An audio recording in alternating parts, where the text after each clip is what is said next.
लालबागच्या राजाच्या विसर्जनाला उशीर झाला त्याबद्दल तिथल्या सचिवांनी दिलगिरी व्यक्त केली व मीडियासंग बोलताना काय म्हटले ते आपण ह्या व्हिडिओमध्ये पाहू.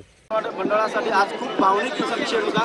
सकाळी 8:30 वाजता लालबागच्या राजाचं आगमन झालं गिरगाव चौपाटीवरती. मात्र विसर्जनासाठी अनेक अडथळे आले. आज अखेरीस सर्व अडथळ्यांवर मात करत पुन्हा एकदा लालबागचा राजा तराफ्यावरती आरूढ झालेला आपल्याला पाहायला मिळतो. लालबागच्या राजाची विसर्जन मिरवणूक तब्बल 22 ते 24 तास चालली.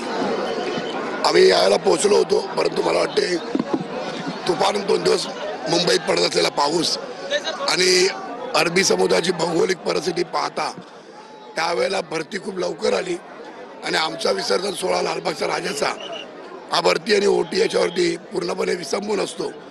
त्यामुळे आम्ही भरती आली करून बघ करण्याचा, परंतु तो प्रयत्न करत असताना लालबागचा राजा हे करोडो भाविकांचं श्रद्धास्थान आहे. त्यामुळे आम्ही तो प्रयत्न थांबवला आणि त्यानंतर आम्ही ज्या पद्धतीने विसर्जन करतो की ओटीच्या वेळेला संपूर्णपणे लालबागचा आमच्या रथावर तो संपूर्णपणे तराफ्यावरती घेतो आणि हा तराफा मग या अरबी समुद्रात गिरगाव चौपाटीमध्ये ज्या वेळेला भरती येते त्यावेळेला जातो आणि त्यावेळेला लालबागच्या राजाचं विसर्जन होतं. कारण लालबागचा राजा हे करोडो भाविकांचं श्रद्धास्थान आहे. मी लालबागचा राजा मंडळाकडून उशिरा झालेल्या विसर्जनामुळे सर्वप्रथम दिलगिरी व्यक्त करतो. तसेच मुंबई महानगरपालिका प्रशासन, मुंबई पोलीस प्रशासन यांचे खूप आभार मानतो की कारण आज तब्बल या संपूर्ण गणेशोत्सवामध्ये ते अतोनात मेहनत करत आहेत आणि आमचं विसर्जन देखील वेळेत व्हायला पाहिजे. परंतु भरती लवकर आली आणि आम्ही जवळजवळ एक 10 ते 15 मिनटं उशिरा पोहोचलो आणि एक प्रयत्न करून बघितला होता, परंतु तो प्रयत्न आम्हाला नंतर असं वाटलं की बरोबर होत नाही म्हणून आम्ही थांबवला. आता तुम्हा सर्व माध्यमांचे देखील आभार मानावे तेवढे कमी आहेत, कारण आपण सर्व माध्यमांनी या सर्व भावनेच्या क्षणामध्ये, या श्रद्धेच्या क्षणामध्ये आमच्या पाठीशी मंडळाचे उभे राहिलेले आहात. त्यामुळे आम्ही सर्व माध्यमांचे देखील लालबागचा राजा सार्वजनिक गणेशोत्सव मंडळातर्फे मी आभार देतो. आज सकाळी समुद्राला भरती आली होती तेव्हा देखील आपल्याला जनसागर जो आहे तो पाहायला मिळाला. आता अहोटी आलेली आहे. अहोटी आलेली असताना देखील जनसागर जो आहे लालबागच्या राजासाठी या चौपाटीवरती पाहायला मिळतोय. लालबागच्या कार्यकर्ते असतील, पदाधिकारी असतील, सर्व भावनिक झाले. अनेकांच्या डोळ्यामध्ये अश्रू देखील पाहायला मिळाले. एक वेगळा क्षण लालबागच्या राजा मंडळासाठी आपल्याला पाहायला मिळतो. परंतु आम्हा कार्यकर्त्यांसाठी हा वेगळा क्षण वेगळ्या पद्धतीचा आहे. कारण कधीही असं म्हणजे आम्ही नियोजन करतोय आणि होत नाही असं होत नाही.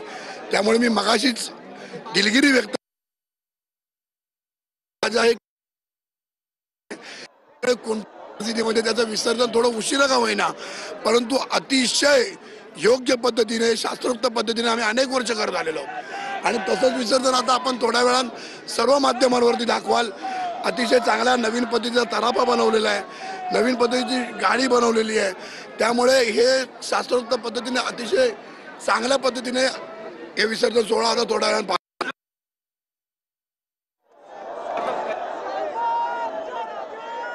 ही जी भरती आहे ही भरती मला वाटतं आम्ही कोळी बांधव आमच्या अनेक वर्ष जवळजवळ होतात बद्वार पार्क मधले.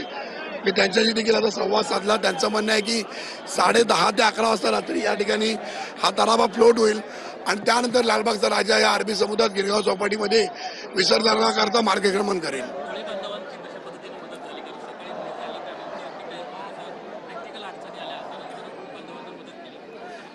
टेक्निकल अडचण अशी कोणतीच नव्हती. भरती झाली कारण तुफान 2 दिवस मुंबईमध्ये पाऊस पडतोय आणि त्याच्यामुळे भरती लवकर आली आणि आम्हाला आमची विसर्जन मिरवणूक इथे पोहोचेपर्यंत आणि भरतीची वेळ जुळली नाही.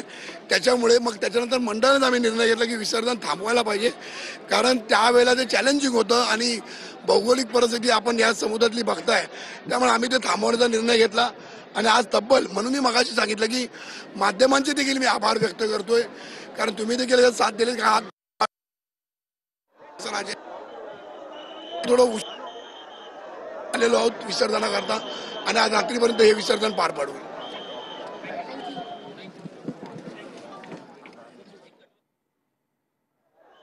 तर लालबागच्या राजा मंडळाचे मानस सचिव सुधीर साळवी यांनी दिलेली ही प्रतिक्रिया.